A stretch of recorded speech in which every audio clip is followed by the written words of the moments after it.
In at number 10, Nick Lachey. Nick Lachey also exposed Kim for being a little too friendly with the paparazzi in order to get some publicity from him. The singer claims that Kim might have only been dating him for publicity. Apparently the pair only dated for about a week, and some shady stuff went down. One time he said, let's just say this, we went to a movie, no one followed us there. Somehow, mysteriously, when we left, there were 30 photographers waiting outside. And I think from that story, it's very clear that Kim was tipping off the paparazzi, so there would be photos of them together. And if you didn't already know, unless someone is like incredibly famous, if they're a paparazzi when they are out, they definitely tipped off that paparazzi. In at number 9, Jon Hamm. The Mad Men star definitely has some choice words for the Kardashians, and based off what he said, it's clear he does not like the family and doesn't approve of how they rose to fame. With him telling LUK, whether it's Paris Hilton or Kim Kardashian or whoever, stupidity is certainly celebrated.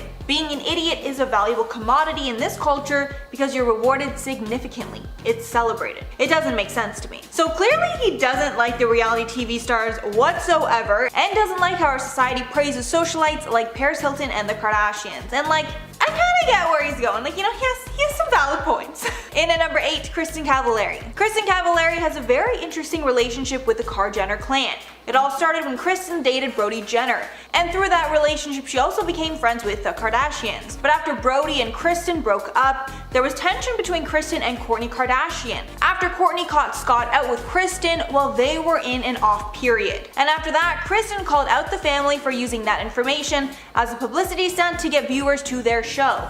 And allegedly, after rumors broke that Kristin and Scott were having an affair, the Kardashians refused to deny it and instead waited to address it on their show, leaving Kristin looking like, you know, the bad, terrible other woman when it just wasn't even true.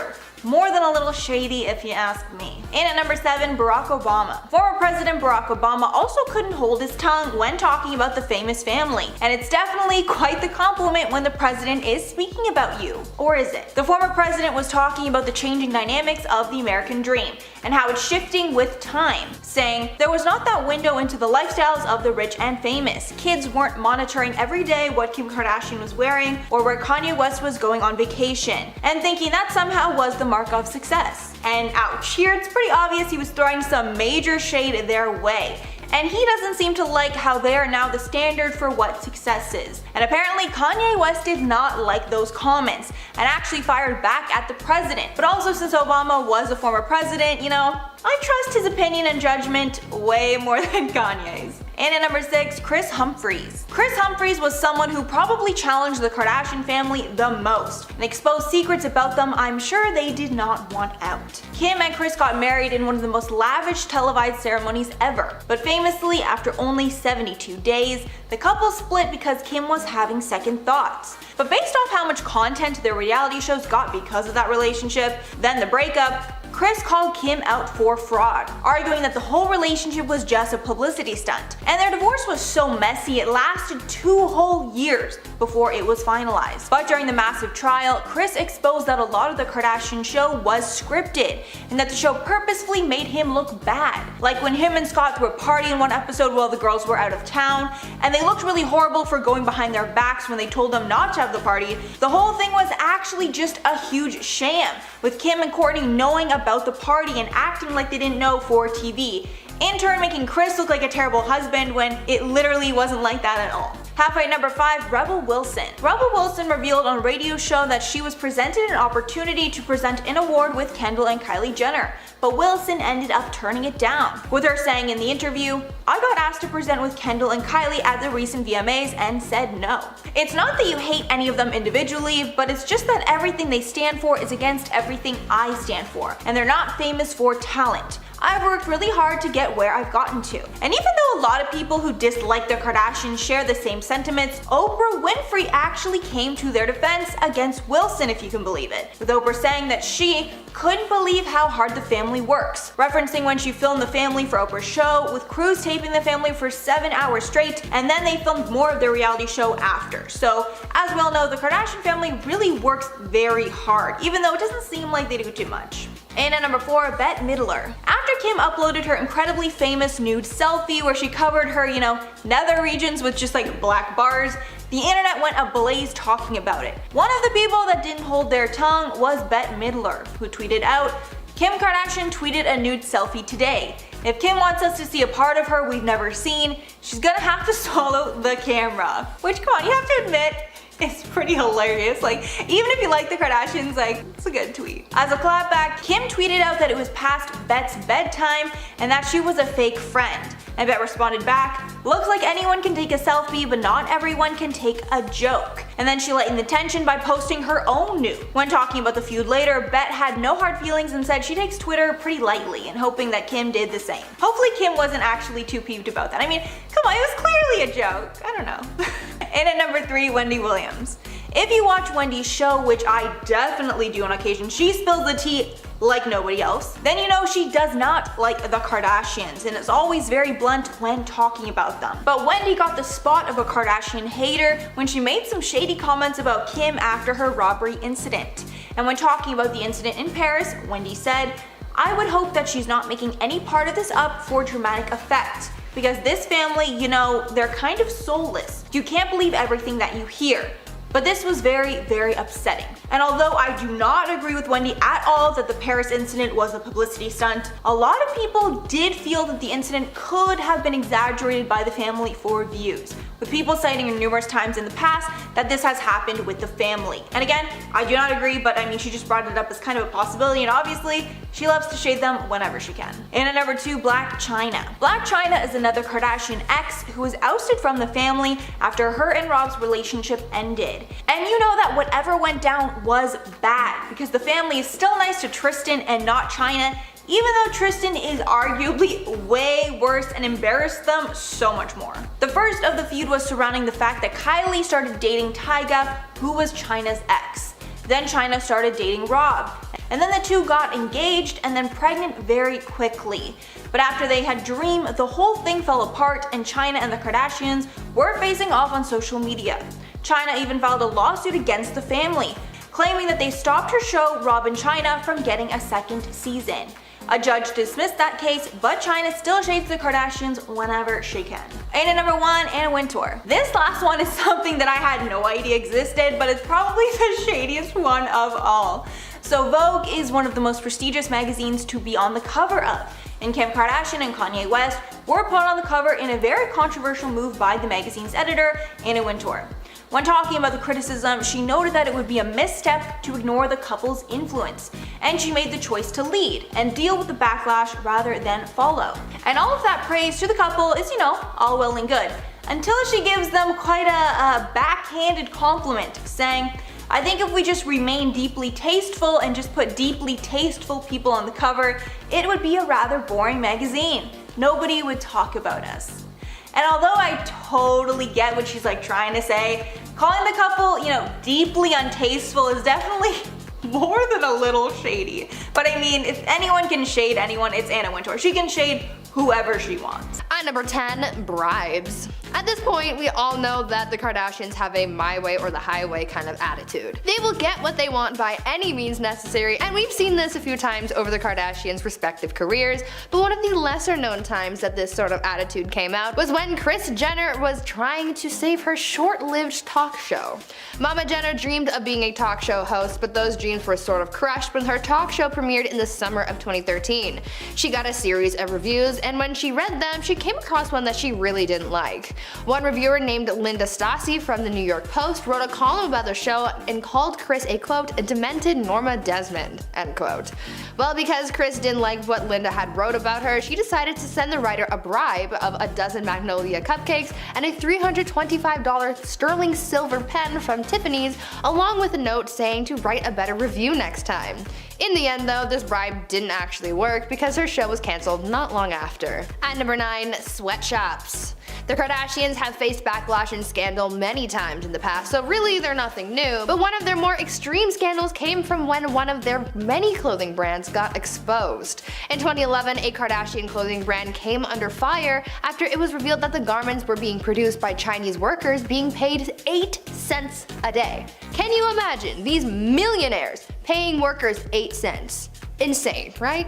A non-profit organization called China Labor Watch, a group that fights sweatshops, released this information during investigation into the Kardashian brand. Of course, Mama Jenner came in and stepped in, and she claimed that they didn't know anything about that, going on to say, quote, "The factories are very well policed and meet factory standards," end quote. No one is talking about the factory standards, Chris. We're talking about basically not paying people for making clothes that you're about to sell for $100 a piece. That's the tea. Before we carry on dishing about the Kardashian secrets though, why not take a quick moment to leave a like on this video if you're enjoying it so far, and while you're at it, maybe consider subscribing to the channel to see more videos like this one. At number 8, Kardashian divorce. Remember when Kim K was married to Kris Humphries? Yeah, that was kind of a blip in the Kardashian timeline, but hey, it still happened. They were only married for 72 days, but it was still messy, and their subsequent divorce was just as messy. The cameras for their show Keeping Up with the Kardashians showed off much of their tumultuous marriage, but the cameras were ultimately cut when it came to their divorce, but it wasn't for lack of trying. Kim wanted to film her goodbye call with Kris over Skype, where she was going to say her final farewells and tell him that she really loved him. But Kris saw right through Kim's attempt to get content out of their divorce and flat out refused, saying that he refused to ever be on another episode ever again. Honestly, I can't blame him for making that decision. At number 7, Nanny Knows. The Kardashians have been exposed for a lot over the years by countless people. Honestly, this could be its own video in and of itself, if we haven't already done that. Anyways, one of the people that joined the Exposing the Kardashians club was the family's former nanny. The nanny, a woman named Pam Behan, exposed Kris for her parenting. Although Kris looks like a cool, fun mom, almost acting like one of the Kardashian sisters rather than a parent, according to the nanny, that is all a charade and couldn't be farther from the truth. Turns out that Kris was actually a really mean mom. She said that all of the girls were really shallow and even exposed Kris for being mean to Khloe and criticizing her for being overweight. On top of that, according to the nanny, Kris was also a stickler for healthy foods, saying that she was obsessed with keeping produce in the house, and she even exposed her for having a meltdown when she forgot to pick up broccoli. Now that is a very different side of Kris Jenner that we never get to see. At number 6, private investigator. Back to past Kardashian relationships, remember when Khloe Kardashian and Lamar Odom were a thing? Yeah, super messy, as most Kardashian marriages tend to be, but this one was ultra messy because it turned out that at one point, Khloe hired a private investigator to follow Lamar around to watch if he was cheating on Khloe. This was something that we didn't get to see on the family's reality show, but apparently the private investigator was hired to catch Lamar with at least 5 different mistresses. But why put all this effort into a supposed cheater? Well, it turns out that there was a specific clause in their prenuptial agreement that if one of them was caught cheating, then the divorce settlement payout would be larger to the other party. This means that with the help of her private investigator, Khloe would be able to get a higher settlement in the divorce. The things people do for money. At number 5, who started the show? The family's reality show Keeping Up with the Kardashians has been on air for so long that it almost feels like it has been on TV forever. Obviously, it wasn't actually on TV since like the beginning of time, but it was certainly a staple in a lot of people's homes. This show really boosted the careers of all of the Kardashians, but who had the original idea for the show? Well, that's up for debate. According to Caitlyn Jenner, she wrote in her book that she was the one who came up with the initial idea for the reality show, not Kris, as many were led to believe. In the memoir, Caitlyn wrote that she told Kris about her idea for the show, saying, quote, "The house is awash in puberty and adolescence and young adulthood, and 2 parents with very different styles. It seems to me something is there for television," end quote. She then goes on to say that Kris then claimed to have come up with the idea for the show and then took it upon herself to pitch the show to Ryan Seacrest, and the rest is history. Talk about starting things off on a sour note. At number 4, always perfect. Kylie and Kendall Jenner are the babies of the Kar Jenner clan, and they were pretty young when they started to rise to fame. Because the cameras were always on them, and because they were starting to gain notoriety on their own, their mom Kris decided that they needed to look perfect at all times to make themselves and the family look better in the eyes of the media. In an interview with Cosmopolitan in 2017, Kylie opened up about this dynamic in her young life and revealed that Kris Jenner had nail techs come to the house every week to do the girls' nails to make sure that they looked as perfect as possible. Kylie said that because this was ingrained in her from such a young age, that this just became a habit of hers even going into her adult life, which is why we see Kylie flexing her new nails on the gram. In the interview, she went into further detail about having to look put together all the time, where she said, quote, "My mom would make us do it. She would have a nail artist come to the house once a week. She would make us get our nails done. She was like, "You are never going to look like you're not put together, so we're always getting them done." End quote. At number 3, fake homes. You know how on Keeping Up with the Kardashians, when they start a new scene in a new place, they show the front of the person's house? Well, it turns out that's kind of a lie. The houses that they show in the reality show aren't actually the Kardashians' real houses. In the beginning, they used to show the front of the Kardashians' houses, but soon it became a safety issue as it made it easy for people to find them. Kim opened up about why they decided to use fake houses instead of their real exteriors, saying, quote, "My old home in Beverly Hills was really my home, and I would get people showing up at all hours ringing my gate, and I had to call the police on several occasions. People hopping the gate and scaring me. It was so unsafe. The Hollywood Star Tours would stop by too because they recognized my home from our show. After that, we realized how unsafe it was to show the exterior of our homes, so now we use different homes for the outside for security purposes." Though they do use different homes as the exterior shots, Kim did confirm that they do actually film inside of their real houses. At number 2, original goal. Keeping Up with the Kardashians became a mega hit where people just tuned in to watch the drama unfold with the Kardashians. I would be lying if I said that this show wasn't secretly my guilty pleasure. It's just so chaotic and I love it. But it turns out that the original purpose for the show wasn't just to simply keep up with the Kardashians. They had ulterior motives. According to Mama Kris Jenner, the original purpose for the show was to bring attention to the Kardashians' clothing stores Dash and Smoosh. Their store Dash became the focal point for their reality show spin-offs like Kourtney and Khloé Take Miami and Dash Dolls. During an interview with Variety in 2015, Kim shared how they wanted to use the show to grow their business, saying, quote, "When the opportunity for our TV show came about, I wanted to do it to bring attention to our stores. I was thinking this might not last very long, but will grow a great business and expand online. I thought it would be great press. I didn't think it would turn into what it turned into." End quote. Their stores ended up closing in 2018, but at that point they had so many other things going on and the show wasn't even boosting their business anymore, so really, who cares? And finally, at number 1, new phones. Even a pandemic can't stop the Kardashians from creating content. The 19th season of the reality show was filmed over the course of the lockdown, and it was all done from the inside of the Kardashians' mansions. How they managed to pull all of this off is a little crazy though. Because camera crews weren't considered to be essential workers during California's stay-at-home orders, the Kardashians had to get creative, and so they created a system where every week someone would bring them a new iPhone to film on.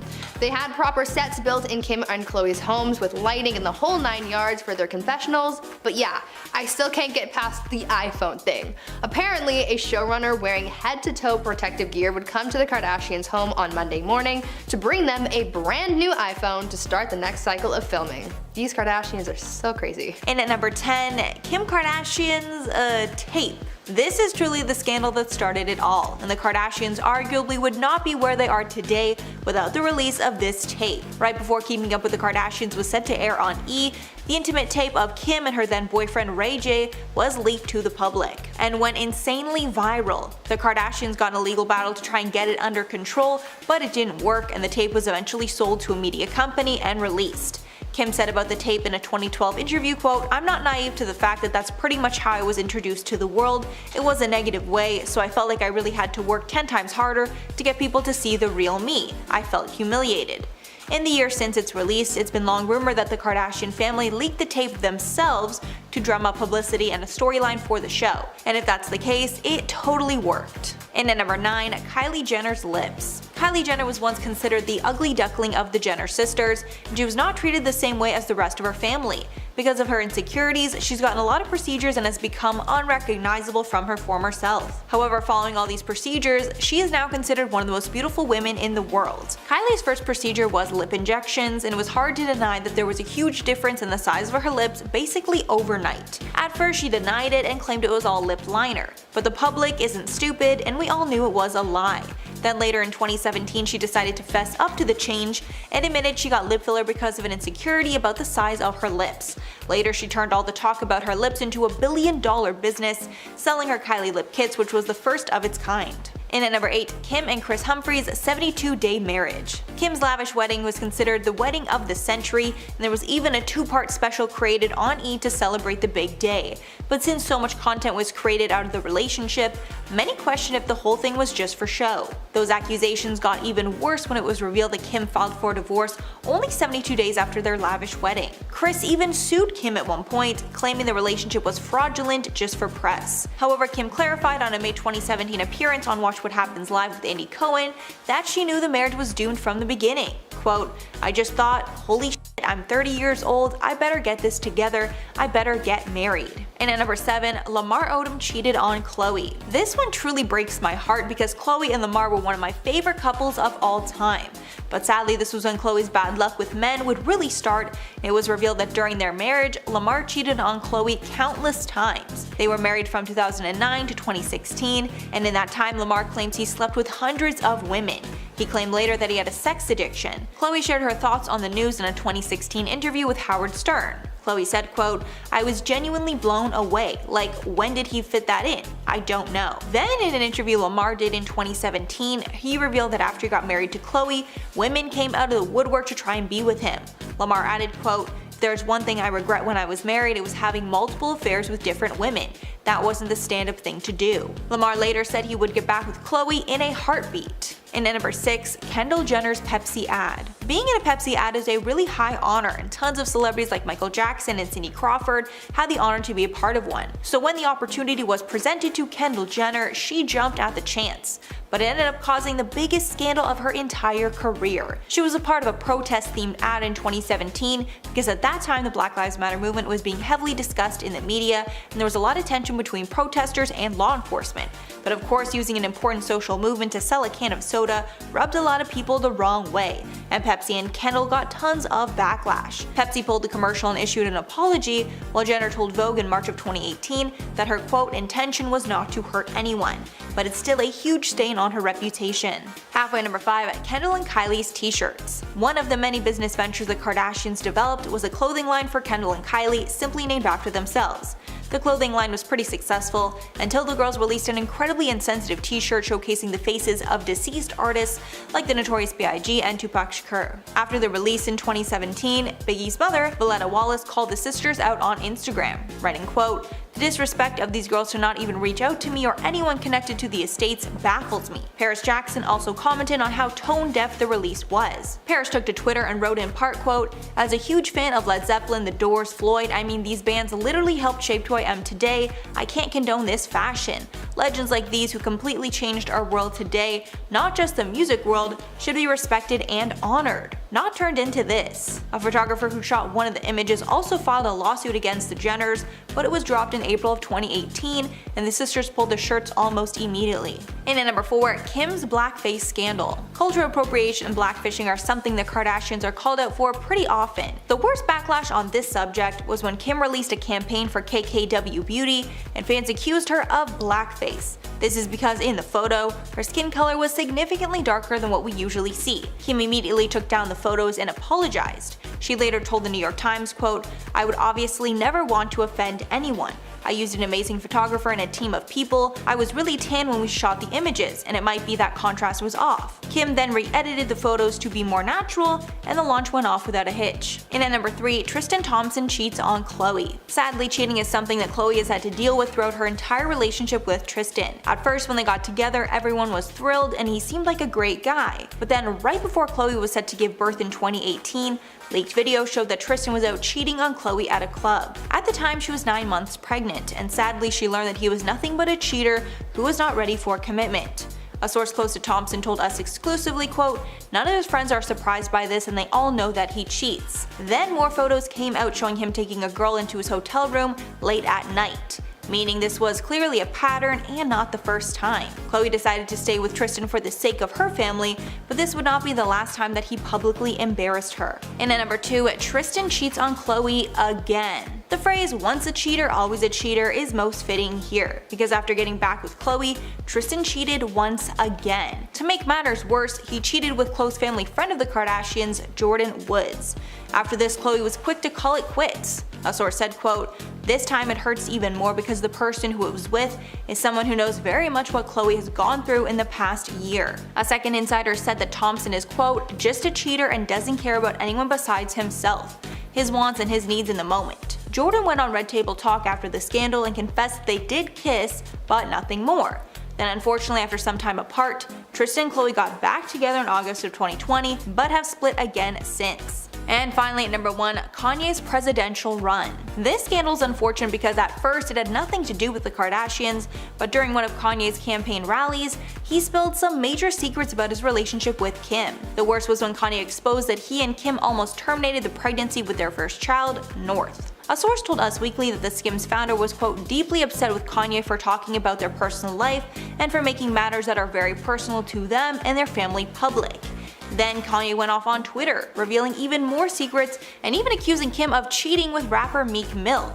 6 months later, Kim filed for divorce. Apparently, the pair had been living separate lives for many months, and Kim was just done dealing with Kanye's unpredictable behavior. And at number 10, Piers Morgan. Infamous journalist Piers Morgan might be one of the most outspoken people against Meghan Markle. And there's actually a dating story behind that. It makes the whole thing even more juicy. So apparently Piers asked Meghan out on a date before she was with Harry, of course. And rumor has it that they went out on that date, but Meghan ghosted Piers after. And this could be the real reason that Piers can seem very angry towards Meghan when talking about her. Most recently, after Meghan's explosive interview with Oprah Winfrey, Piers did not hold back, trashing her on Good Morning Britain. And before him and the other hosts could even discuss the topic, he went on raging about how the interview's tarnishing the reputation of Britain around the world and hurting everything the Queen has worked so hard for. He also made a point to say that he does not believe a word that she says, so I mean, clearly he's not a fan. And at number 9, Wendy Williams. Wendy Williams trashes pretty much everyone on her show, so I'm not sure Meghan should take it personally,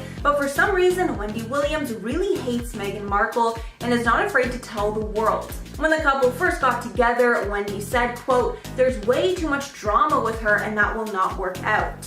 Then when the two did get married and Meghan became a royal, Wendy said on her show that Meghan, quote, "weaseled her way into that kingdom," also calling her the, quote, "Duchess of Malibu." Then when Wendy was talking about the documentary Harry and Meghan: An African Journey, she spoke about how Meghan was warned that she should stay away from Harry, as the tabloids would ruin her whole life. But apparently Meghan didn't believe this. But Wendy didn't buy that and said, quote, "Yes, you did. You knew exactly what you were doing. Please don't try to garner sympathy from us." I guess insinuating that Meghan knew exactly the kind of press craziness that she was getting into. And at number 8, Katy Hopkins. Katy Hopkins is a well-known British writer who has made it very clear that she hates Meghan Markle. She once coined Meghan as the, quote, "American Kate Middleton," and, quote, "a budget princess die with an Oscar-winning innocent face." Hopkins even went on 60 Minutes to talk about Markle, who described her as a, quote, "nobody who, quote, wears bad clothes," plus agrees with some other haters who are calling Meghan a hypocrite. She even once clapped back at a tourist defending Meghan. When the tourist told her, quote, "there's nothing wrong with Meghan," Hopkins replied, quote, "but then there's nothing right with her either." And at number 7, Chrissy Swan. Chrissy Swan is an Australian TV personality that has been outspoken critiquing Meghan Markle. Chrissy first made comments about Meghan on Facebook, following news of the royal engagement between Prince Harry and Meghan. She wrote, quote, "For some reason, I still haven't warmed up to her," adding that she felt Meghan was still acting while she was out with Harry, saying that the humility that she showed was all just an act. While a few people agreed with Swan's opinion, others were mad, calling her a bully and saying that they were, quote, "very disappointed by her comments." And at number 6, Trevor Engelson. So if you don't already know who Trevor Engelson is, he's actually Meghan Markle's first husband. And for the most part, he's actually been pretty respectful to Meghan's privacy and hasn't commented publicly about her. But that doesn't mean that comments he made in private about her haven't been leaked to the public. Royal biographer Andrew Morton is the one that spilled the beans on Engelson's feelings towards Meghan. In his book called Meghan, a Hollywood Princess, the author portrays Trevor's alleged dislike for his ex-wife. In the book, the author reveals that Engelson initially loved being married to Meghan, but later felt like nothing to her, which was confirmed to him when Meghan allegedly mailed her wedding ring back to Trevor out of the blue after 2 years of marriage. Halfway at number 5, Erin Foster. Erin Foster is the daughter of musician David Foster, as well as a writer and performer. She's another person that is known for blasting celebrities online, with Meghan being one of those people. In November of 2017, Erin posted a photo of Meghan from her Deal or No Deal days and captioned it, quote, "never forget," which is definitely some subtle shade. Then, just to make sure her followers would not forget, she posted another picture of Meghan with a briefcase and added an even harsher caption that read, quote, "this briefcase is filled with my plans to be famous." So it's clear that she just thinks Meghan is a clout chaser hungry for fame. And at number 4, Prince Andrew. Now we're getting into some of the people in the royal family who are not too fond of the Duchess. Apparently, a source said that after she got engaged to Prince Harry and went to speak with his family, Prince Andrew was not very kind to her, while Queen Elizabeth and Prince Philip were warm and welcoming. The source said that his difference in behavior with Meghan compared to the other royal members was very noticeable. I would assume even to Meghan herself.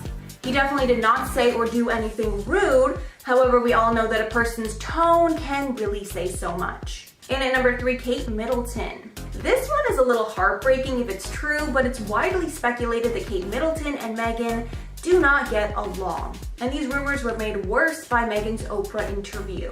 But this all could just be speculation from the fans of each of the women, as now that Kate finally has some competition for the love of the people in Meghan, the fans of the two women seem to be battling it out on social media. But it also seems that new info we are learning from the palace is fueling the divide too. Like the fact that Harry and Meghan moved away from William and Kate at one point, or the fact that the brothers' joint staffing agreement was recently ended, with people thinking Meghan is the reason for this new divide between William and Harry.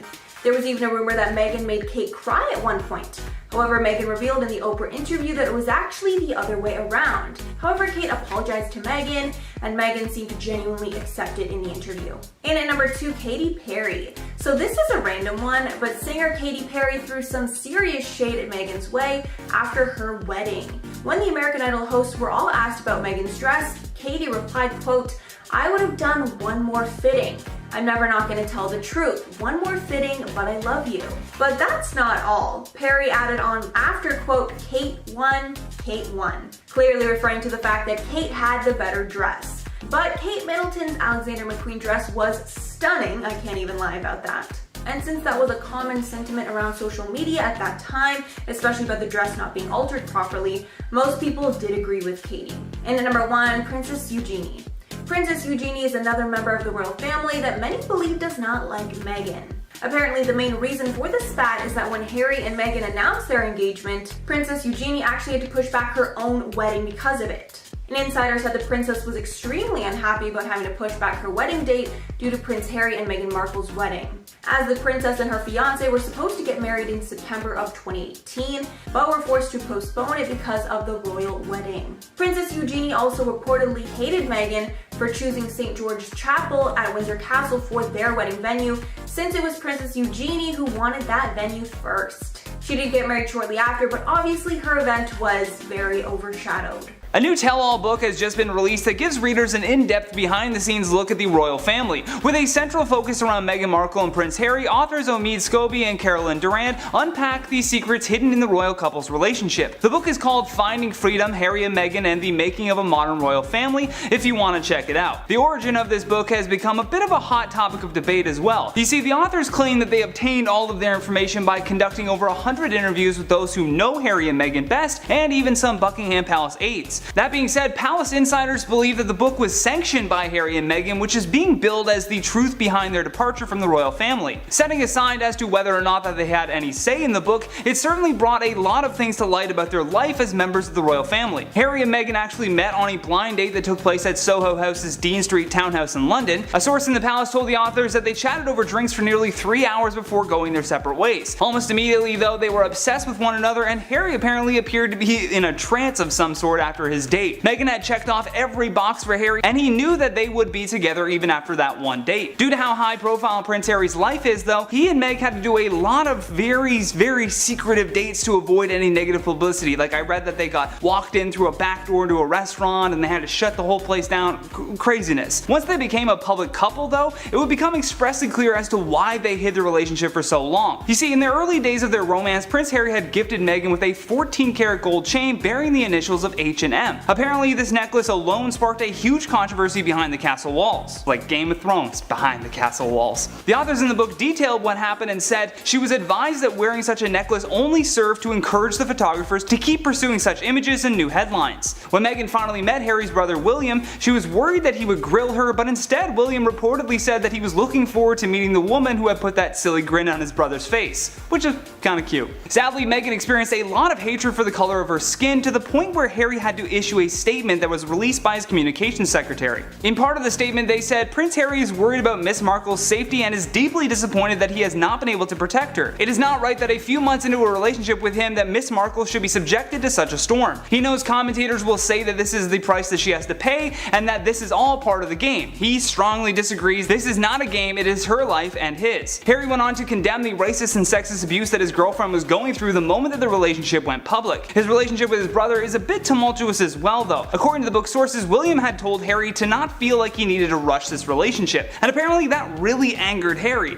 which some Palace insiders believe was an overreaction, and maybe, but who knows, we weren't there. However, it still sums up them as people, with William being the calm and rational one, and Harry being the one who can't help but take things far too personally. Perhaps the most frustrating truth about this couple is the amount of criticism and flack that they get on a daily basis from not just the royal family, but even the staff who work there. For example, the Queen's longtime dresser Angela Kelly was constantly at odds with Harry leading up to the wedding. He was trying to obtain access to Meghan's chosen tiara for a hair trial in advance for the big day, but Angela was constantly dragging her feet. She kept telling him that the Queen was rejecting her choice of tiara, but in reality there was never a disagreement between Meghan and the Queen. Rather, the conflict was just between Harry and Angela. More concerns about the stability of the royal family started to bubble up simply by trying to organize a family photo. The book alleges that Prince William and Prince Harry were not excited to get together for this photo either. A source close to the family said the boys can be hot and cold with their father, calling the planning for the photo an absolute nightmare, adding that neither William nor Harry made much of an effort to make themselves available. Now, if you've been following this couple, then you'll know that both of them have chosen to step away from their royal duties. Again, according to the book, Buckingham Palace had little warning when it came to the details of them announcing that they were stepping down from their royal duties in January. What absolutely flustered the Buckingham Palace aides was that a website had laid out the intricacies of their departure. However, despite having people conspire against them and trying to ruin their relationship from the get-go, the couple are doing just fine now. They've been living in a secluded compound in Los Angeles with their 1-year-old son Archie, while still doing volunteer work in the area delivering meals with Project Angel Food. And at number 10, Harry and Meghan are related. This should be taken with a slight grain of salt because at some point, if we go back far enough, we're pretty much all related. So as we know, Meghan was born American,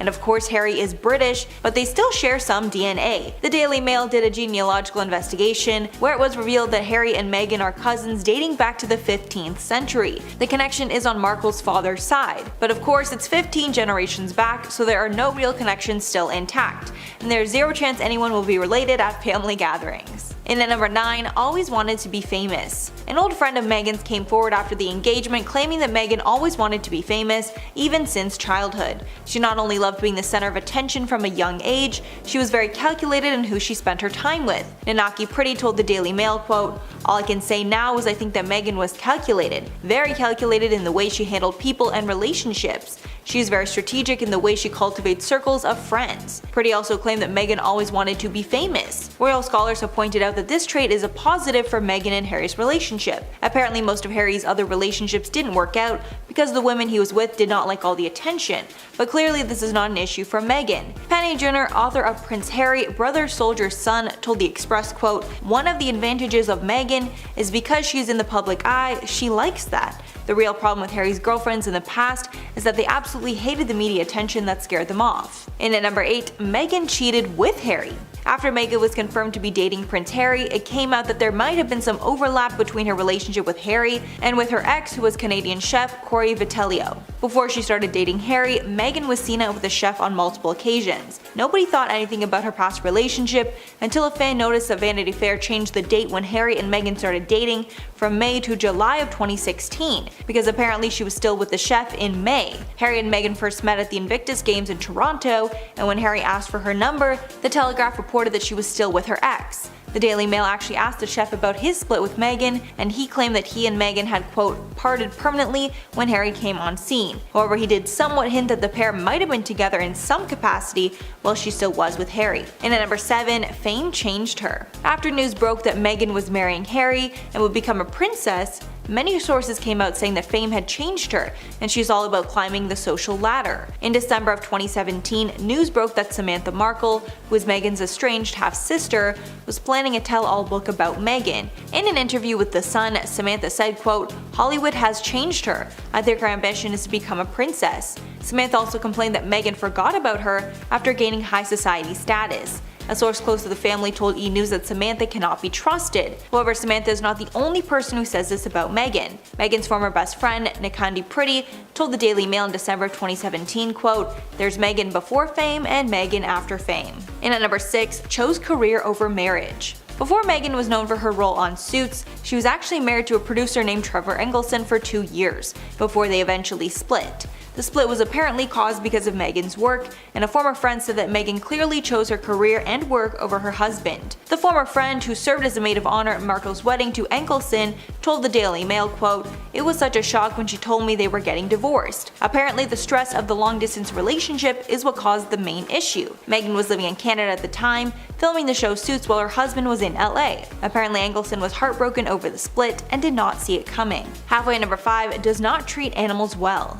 Meghan Markle likes to be known for her humanitarian and social efforts. One thing that Meghan is very proud of is that she adopted 2 dogs from a rescue shelter.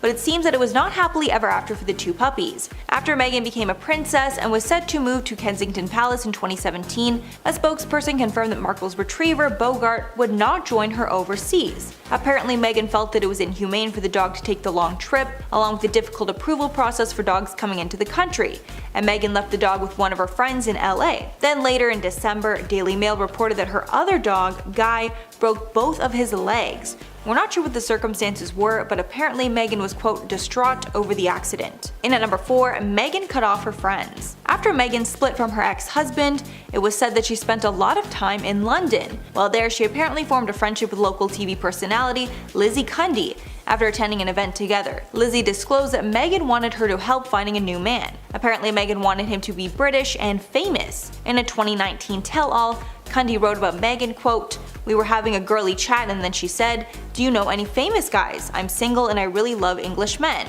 So I said, we'll go out and find you someone." Apparently Meghan was interested in soccer player Ashley Cole, but it didn't go anywhere. Then Meghan apparently slid into the DMs of X Factor winner Matt Cardle in 2015, but shortly after that Cardle just stopped replying. But apparently after Harry showed some interest in Meghan, Meghan felt she had no need to stay in touch with Lizzie Cundy anymore and basically ghosted her. Apparently Cundy asked Meghan about Harry, then they chatted for a bit, but never saw each other again. Cundy added, quote, "I was literally ghosted by her." In at number 3, the staff hate her. It was reported that while Meghan and Harry were living in the royal palace with the other family members, the staff hated Meghan so much that they started to quit. In October of 2018, a palace aide and assistant named Melissa quit because of, quote, Hurricane Meghan. Apparently Melissa was a longtime aide of the family's and a trusted assistant, but that all changed when Meghan came into the picture and annoyed the staff with her requests. Apparently Meghan adopted a lot of West Coast habits like waking up at 5 a.m. and, quote, bombarding aides with texts. One source told the Mirror, quote, "Meghan put a lot of demands on her and it ended up with her in tears. Melissa is a total professional and fantastic at her job, but things came to a head and it was easier for them to both go their separate ways." Apparently Meghan's tension with her staff also caused a rift between Meghan and Kate. Kate apparently called out Meghan for her strict and disrespectful behavior towards the staff. In at number 2, inappropriate requests. On the day of Harry and Meghan's wedding, Meghan wanted everything to be exactly the way she liked it, which is usually what happens for normal weddings. But royal weddings are much different, and most of what happens is passed down for generations and become very strong traditions for the royals. Meghan tried to change a lot of things around for her wedding, which people did not like. One of the most offensive requests was when Meghan asked for air fresheners to be deployed in the chapel where she was to get married. Apparently the smell inside St. George's Chapel was not good enough for her. British insiders stated it does have somewhat of a musty smell, but it is not unpleasant, and it's expected for a building that's been around since 1475. A source said that Meghan wanted the staff to go around with spray guns to make it smell better, but the request was denied. The source said, quote, "Royal household staff stepped in and told her office politely but firmly that this was the Queen's chapel and it simply wasn't appropriate. I don't believe a request of that nature has ever been made before." And finally at number 1, Meghan knew she wouldn't stay royal. The exit of Harry and Meghan from the royal family was devastating news to many. But after further investigation, it seems that Meghan might have known she was not going to be a royal for long. And she might have even concocted this scheme to get the most amount of press possible, then to leave the royal family and go back to Hollywood, where she's always wanted to be. When it was announced that the royals would be leaving, everyone blamed the decision on Meghan, as she was the only change in the family before Harry's formal exit. British columnists said that they think Meghan did not know the difference between being a celebrity and being a royal. Canadian millionaire Kevin O'Leary even slammed Meghan, saying she was the reason that nobody cares about the couple anymore. quote, "I think Meghan got him into a bad place, and maybe she should do a little soul searching. She knew what she was getting into when she married him." Page 6 also reported that Meghan put some clothes in a storage location in Canada before she got married. She then decided to keep them in Canada, and they were sent to the couple's new Vancouver home after the Megxit announcement. Maybe Meghan left them there because she knew she would be coming back. And at number 10, Bob Saget. Legendary comedian Bob Saget passed away suddenly on January 9th in a hotel room in Orlando. Immediately after his passing, fans were speculating on how he passed. After some investigation, it was reported that there was no foul play or use of substances, that he most likely just passed away of a heart attack or stroke. But the autopsy has just come back, and we know that he actually died of blunt force trauma to the head, a much different story than what was said before. The night before he died, Saget did a show at a concert hall in Jacksonville, Florida. Then he was found unresponsive in his room at the Ritz-Carlton in Orlando, quote, in a face-upward position on his bed, according to a police report. Police are now saying a fall could be the reason, but other experts are claiming the force used is similar to that of a baseball bat, raising even more questions. As of now, Saget's family is blocking the release of any records pertaining to the case over privacy issues, so it seems we may never know what really happened to cause his death. And at number 9, Naya Rivera. Naya Rivera, best known from the show Glee, shocked the world when it was reported that she had gone missing in a lake in July of 2020. She was out on a boat with her young son, and after many hours on the water, the boat returned with only her son on it. Her child was found asleep on the vessel by a boater that afternoon, alongside Rivera's purse, wallet, and ID, but Naya was nowhere to be found. After searching the lake for days, her body was discovered. The Ventura County Sheriff's Department announced on July 13th that they had recovered her body following an extensive search and recovery effort. Since then, her death has been ruled an accident, but for many fans, the whole thing just seems too strange to be true, and unfortunately we will never know the full story of what happened on the boat that day. And at number 8, Michael Jackson. The king of pop died suddenly at the age of 50 after suffering a cardiac arrest in June of 2009. But there's been so much mystery around his death, it went from being ruled an OD to a homicide. He was found unresponsive in his home, and it was determined that he ingested too much of a substance. After investigation, his personal physician, Dr. Conrad Murray, was charged with manslaughter, with the courts arguing he prescribed Jackson much more than was needed, and his prescription caused his death. The years after his passing, allegations of inappropriate conduct from former friends of Jackson's came to light. And ever since, fans have been trying to figure out what really happened between Jackson and the kids he would spend time with at his home. The secrets of what truly happened will now never be uncovered. And at number 7, Benjamin Franklin. Benjamin Franklin is known for a lot of things, specifically being one of the founding fathers of the USA, but it seems he was not always faithful to his wife, and he had a mysterious son with another woman. The son, named William Franklin, was clear he was the son of Franklin's, but notoriously mysterious over who his mother was. Some suspect he was born before Ben married Deborah Reed, making him illegitimate. Another theory is that he cheated on his wife with a mistress who ended up getting pregnant. William was involved with his father's business and even became noteworthy in his own right for helping his father in his famous kite experiment. He eventually settled in England to distance himself from the family, and when he passed, he never revealed who his mother was. And at number 6, Kurt Cobain. Nirvana frontman Kurt Cobain tragically passed away at the age of 27 in 1994 and is a member of the infamous 27 Club. Law enforcement determined that Cobain took his own life, but there was a lot of inconsistencies in his case that led many to speculate that's not actually how he died. A book was even written blaming the whole thing on Cobain's wife, Courtney Love. The book claims that he died of an OD before being shot by Love. A private detective who was hired determined that Love even tried to pay someone to have them kill Cobain for her. This man claimed he was offered $50,000 and even passed a polygraph proving it. Although Love was never officially charged, she is guilty in the court of public opinion, and many fans are convinced she is responsible, but only Cobain knows the truth. And at number 5, Ludwig van Beethoven. On his deathbed, Beethoven wrote a love letter to the love of his life, although he didn't address it to anyone, so we have no idea who this woman was. When he died in 1827, a letter was left to the Germans' immortal beloved. It was later determined that he wrote the letter years before in 1812. Scholars have tried to speculate who his beloved could be, but there is no clear answer. The most likely choice seems to be Antoine Bertinato. She was close with him, mainly because she was actually married to a good friend of his. Others proposed Josephine Countess von Brunswick as the most likely candidate because he had written her love letters in the past. It was speculated that since she was poor and of low social standing, he was not allowed to be open about his true feelings for her. Since he never told anyone, only he knows the answer. And at number 4, the Black Dahlia. The Black Dahlia is one of the most infamous cases in LA history.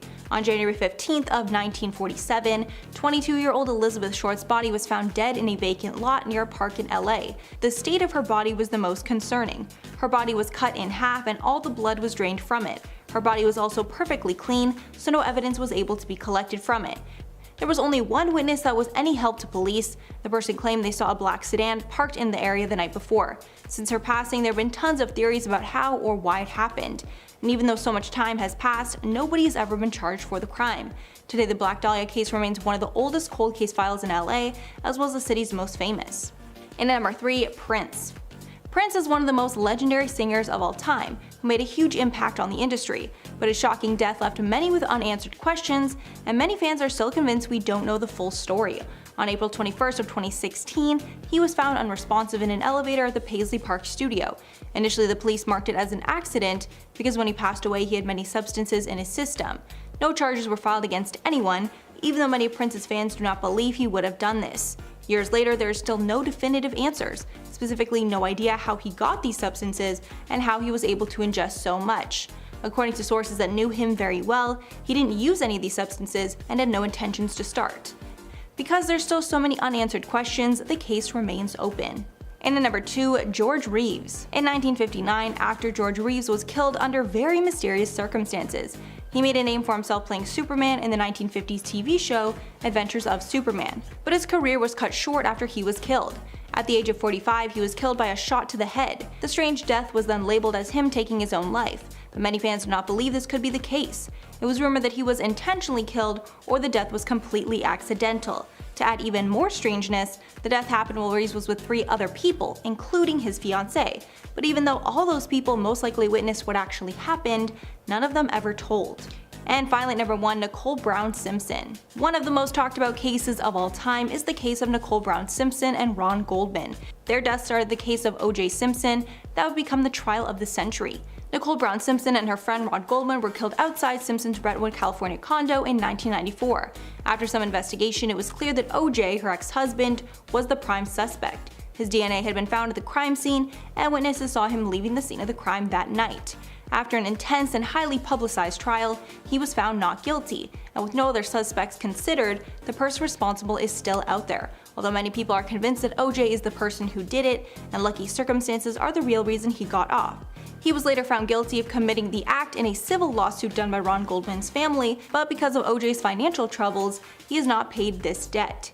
Years later, O.J. went to prison for robbery and is now out free. Starting off this countdown in no particular order, we have Woody Harrelson. Woody Harrelson's dad, Charles Harrelson, was an American hitman and organized crime figure. Yes, you heard me correctly. Beloved actor Woody Harrelson had a father who was a cold-blooded killer. He was just 7 at the time when his father first went to prison. It's said that he was responsible for the deaths of at least 20 people. In 1979, that is when Charles committed his biggest kill of all time. He took out a federal judge by the name of Judge John H. Wood Jr. He was the first federal judge to be killed in the 20th century. He was paid $250,000 to kill off this judge. It was because a drug dealer was about to be sentenced by this judge, who was known as Maximum John, because he always gave out really harsh punishments to drug dealers. So he got Charles to knock him off for him. But this landed him behind bars and in solitary confinement. He was there until he was 69 when he died from a heart attack. Obviously,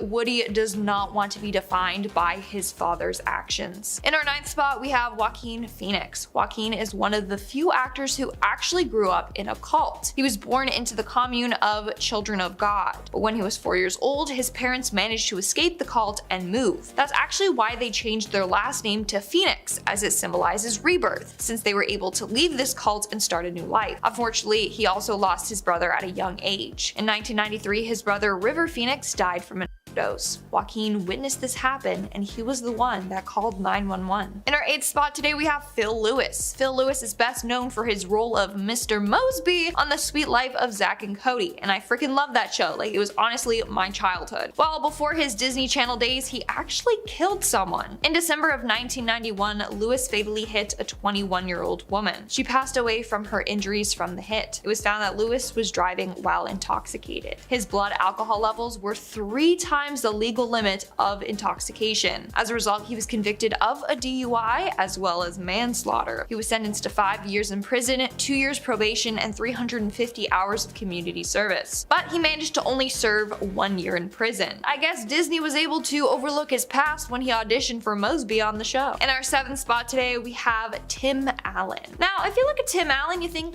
aw, he's such a family man. I love Home Improvement and Toy Story. He's a great actor. Wow.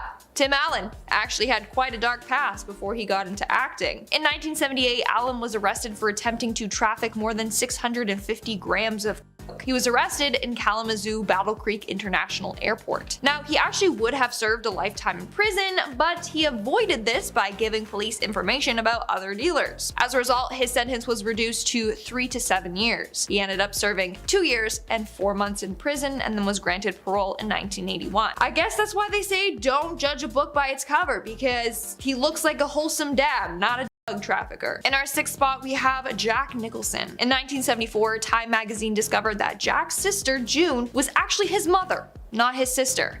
How wild is that? So June was only 17 when she became pregnant with Jack, and she wasn't married, so her parents agreed to raise the child as their own, with Jane and Lorraine acting like his older sisters. So his parents were actually his grandparents, and his sister Lorraine was his aunt. In regards to his dad, we don't know for sure who is his dad, but some say it was likely June's manager. Other sources claim June really just doesn't know who the father was. By the time Jack found this all out, his mom, June, and his grandma had already passed away. Imagine how that would have changed his life. Like, he was raised on a lie. We are now at our 5th and halfway mark with Sean Penn. A number of women have come forward saying that Sean Penn has been aggressive towards them. In fact, he has mistreated a number of his partners, including Madonna. They were married from 1985 to 1989. While in December of 1988, Penn allegedly tied Madonna to a chair and held her hostage for 9 hours and apparently hit her multiple times. When he untied her to let her use the bathroom, she fled to the police station. One officer said, and I quote, "Madonna staggered into the station. She was distraught, crying, with makeup smeared all over her face. I hardly recognized her. She had obviously been struck." Sean was charged with inflicting corporal injury and traumatic conditions on Madonna, as well as battery. But Madonna withdrew her complaint a week later and has rarely commented on it since, which is quite odd. Why would she say that he harmed her and then retract the statement? So who knows what really happened.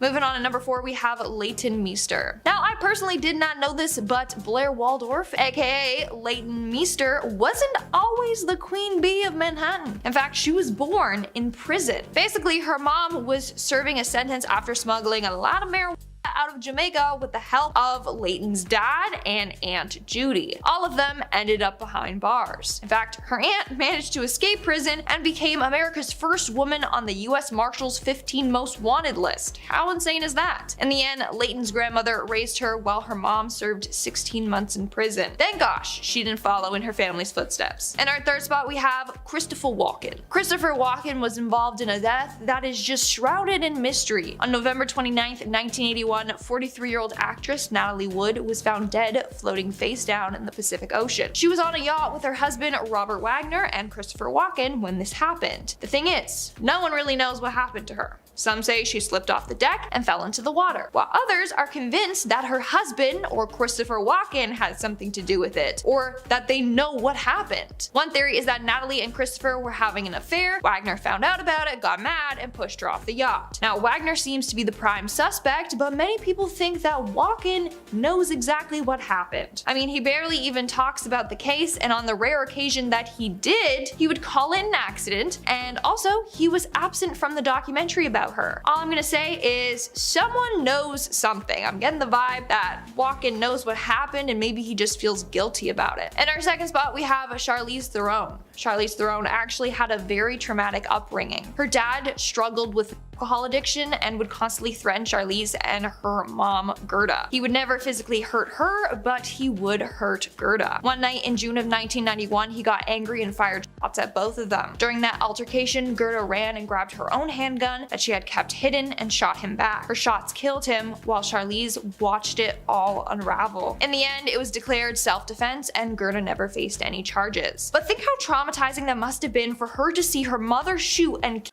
her dad as a teenager. And in our number one spot today, we have Ashton Kutcher. Now, I never knew this, and I was incredibly shocked when I found out about it. But on February 21st of 2001, Ashton Kutcher went over to his then girlfriend's house, Ashley Elrin. The two had planned on going to a post-Grammy party, but when he knocked on the door, there was no answer. That's because Ashley was dead on the floor of her home. She had been stabbed 47 times by a man named the Hollywood Ripper. He was responsible for the death of up to 10 women. As a result, Ashton Kutcher lost his girlfriend very suddenly and in a very traumatic way. He was also scared that he was going to be a suspect in the murder investigation since his fingerprints were on her door, but he never was, but he did have to testify in court. And at number 10, holiday stint in treatment. On January 10th of this year, it was reported that Demi was home after a stint in rehab for the holidays. Demi has struggled with substance issues for years, and after being declared sober for the last few years, Demi decided to go back to treatment over the holidays. A source said Demi, quote, completed a rehab stint in Utah recently and is now back in Los Angeles. Adding, quote, they wanted to get back on track and recently swore off being California sober. Demi's friends and family were there to support them during their time in rehab. Apparently, Lovato wanted to start the year off in a good path, and going back to rehab helped a lot with this. Demi has also made lifestyle changes now that they are back. The insider added, quote, Demi will have a sober living companion with them during this transition. It was their decision to go back to rehab. Demi has not addressed these reports, but they have wiped their Instagram feed. And at number 9, not California sober anymore. After their OD in 2018, Demi has struggled with maintaining sobriety. After the OD, they claim that they were California sober, which is when a person does no substances other than the green one that you smoke. I can't say it on YouTube. Demi posted to Instagram on December 2nd, admitting they were not fully sober and they needed to be 100% clean. Writing, quote, I no longer support my California sober ways. Sober is the only way to be.